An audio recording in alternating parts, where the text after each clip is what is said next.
Whether you're getting the all-gas range, the dual-fuel range, or a range top, there's many configurations available. Today we're going to talk about the char and the griddle.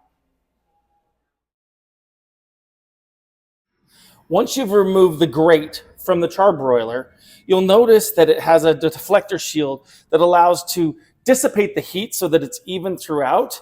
Once you remove that, what you're seeing here is an infrared burner.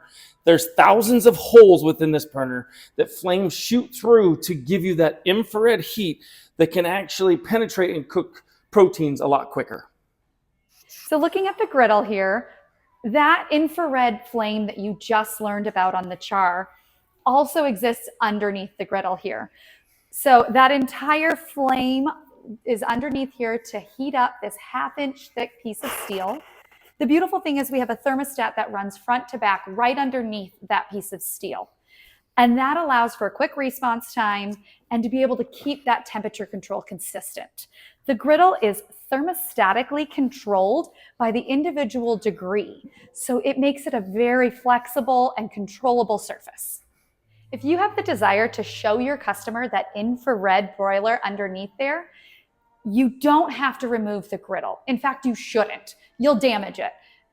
What you can do is use the char that's on your floor as a selling tool toward that griddle. You can lift that up easily to be able to show how that flame works.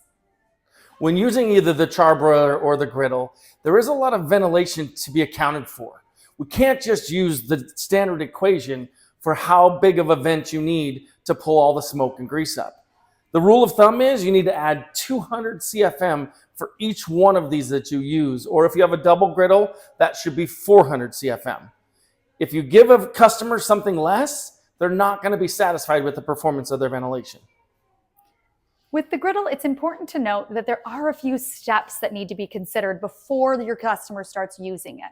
There's a seasoning process that needs to take place that either they can look on our Instagram or they can come into the showroom and meet with Chef Derek to learn more about how to season and how to clean their griddle post-use.